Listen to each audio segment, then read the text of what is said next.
So apparently I'm walking on the snow and Lisa is walking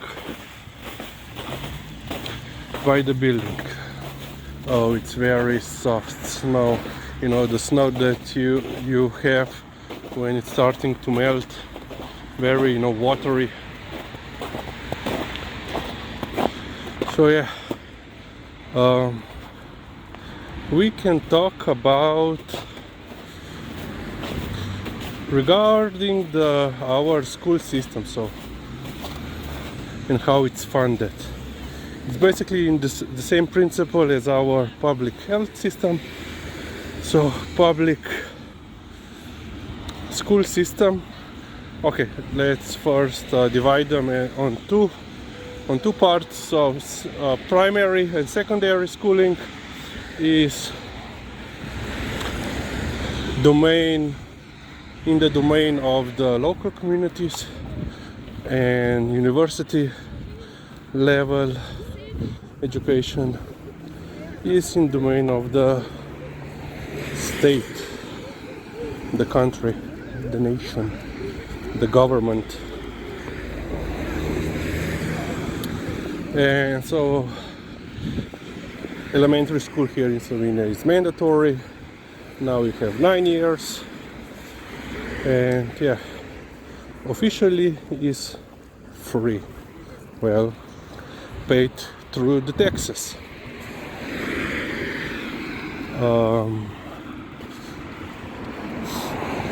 So basically school gets a certain amount of money per each enrolled student, pupil, which is the same for, you know, primary or secondary schools. But yeah, not everything is free. So let's say when I was a kid, you need to buy all the textbooks, all the workbooks yourself, well, your parents. And this could, you know, be quite an expense, you know.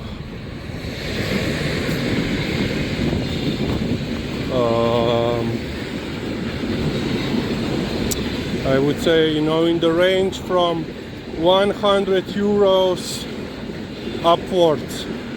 You know, higher grades, of course, more subjects, more material, more textbooks and so forth,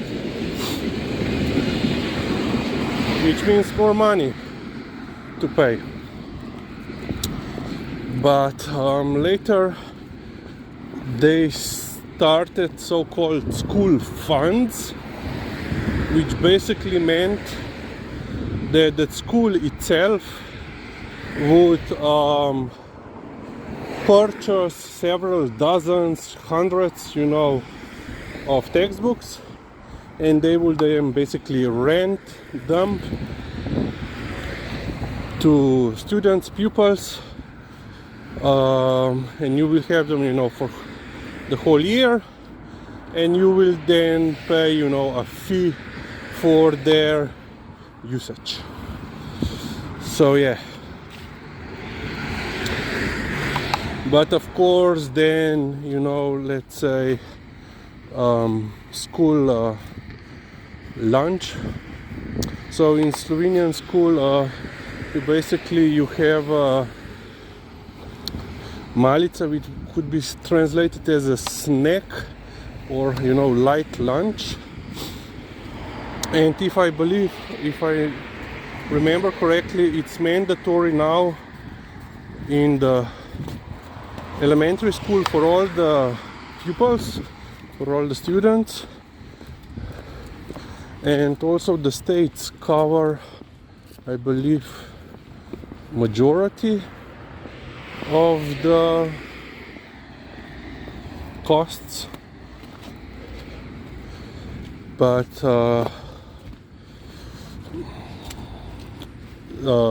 parents of course have to pay the difference, unless if you are coming from the socially impoverished background, then I believe the city or the state, I don't know, in municipality or the state, I believe the state will cover the cost, full cost of that meal. And basically then you have a proper lunch, which I believe it's not mandatory. Well, when I was in elementary school, it was not mandatory. And then you also have afternoon snack, which belongs to you if you are part of so-called afternoon living. So basically, usually for the first half of the elementary school, it's usual for kids stay in school, and we will be back momentarily. So yeah, taken care of.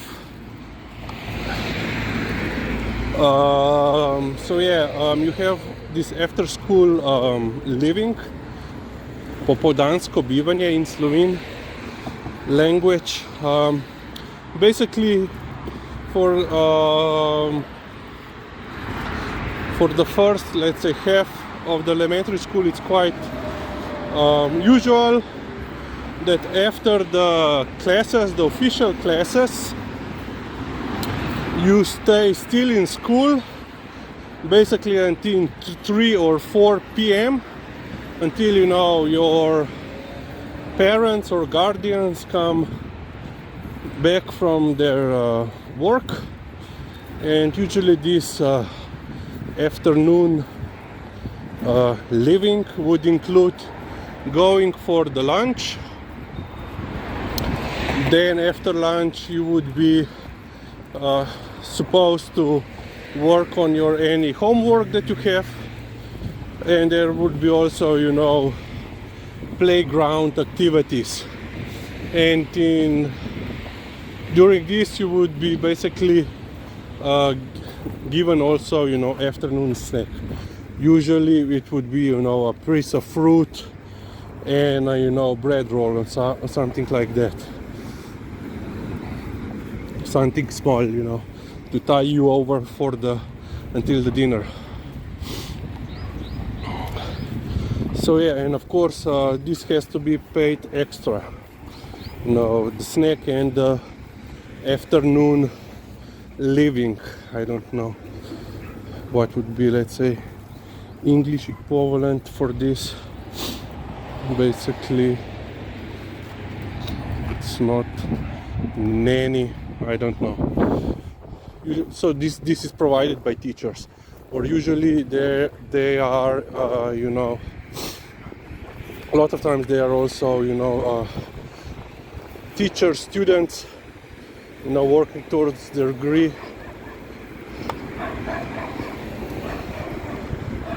And there are a couple of angry dogs ahead, well, at least one. So we will go there to make a deposit, because there is no other trash bin around, only on the bus stop.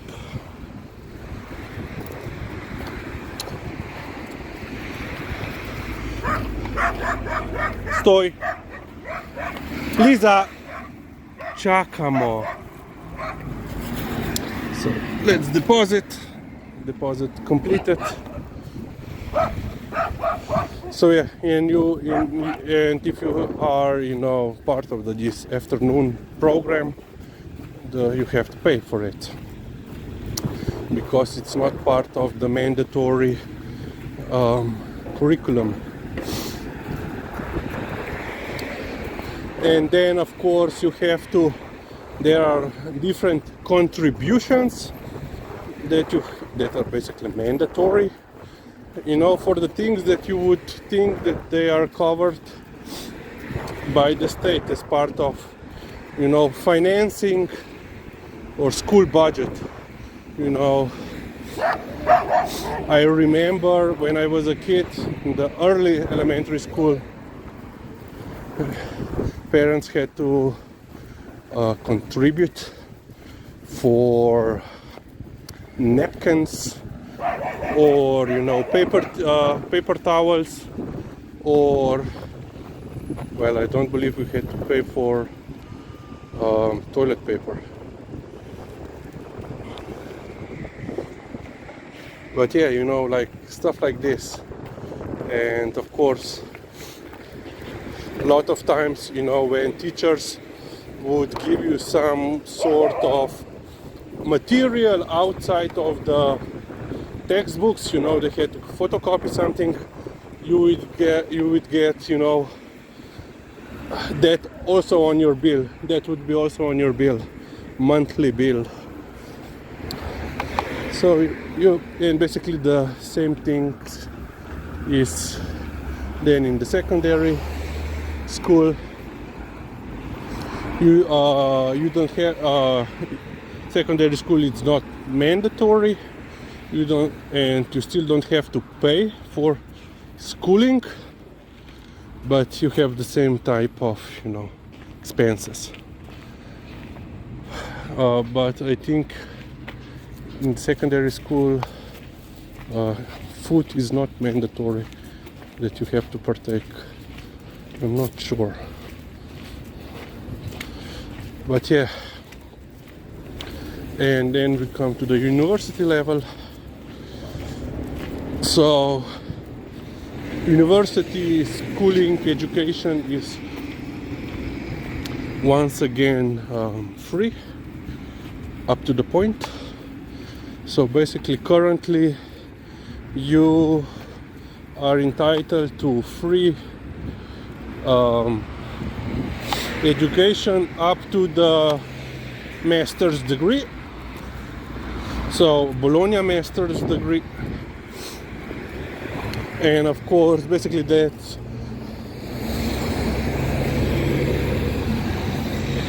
covers only, you know, let's say the basic tuition. You know, all the books and the stuff that you need, you have to buy.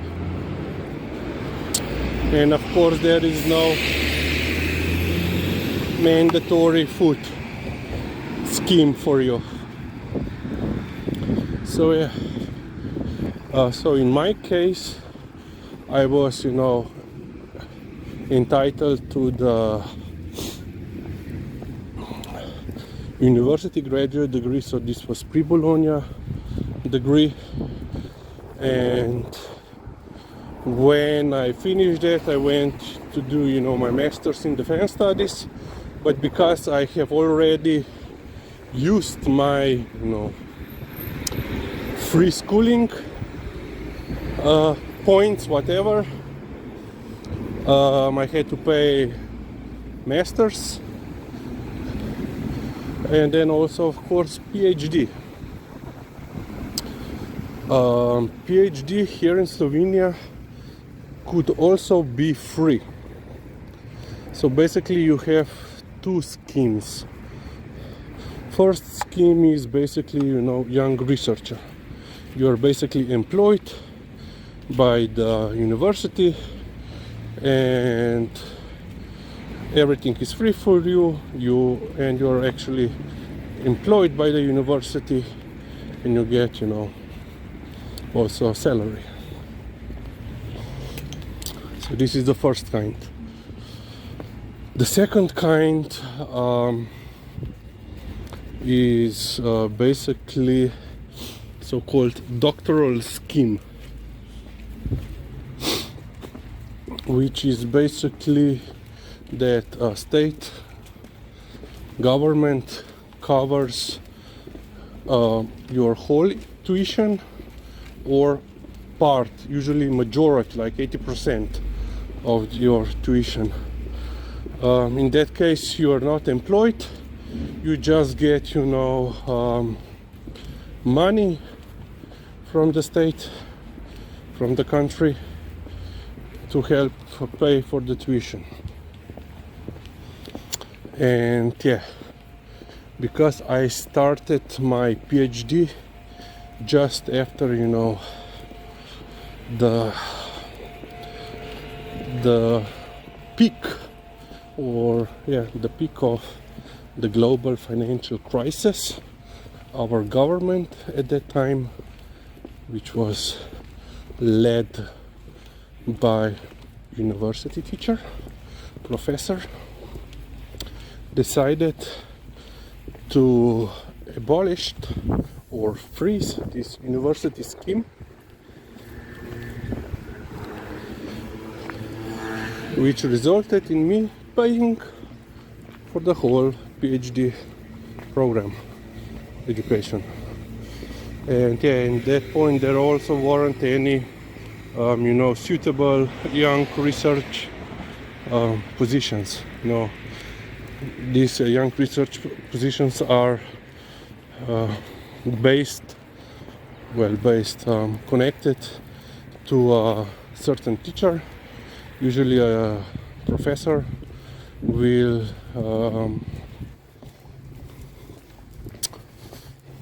assign or choose a topic that he would like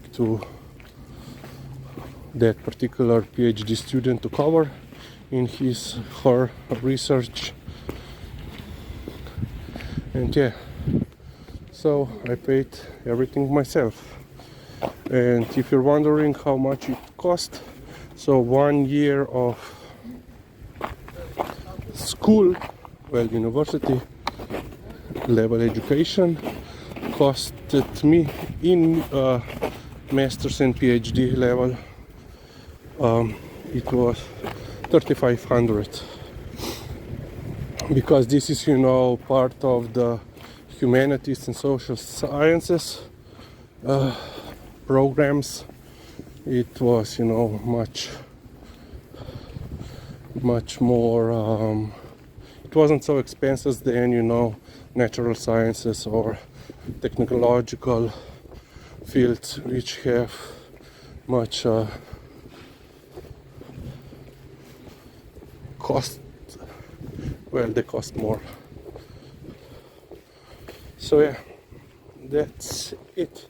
If you want to learn more, or if you're interested in more, or you have any additional questions about this, let me know.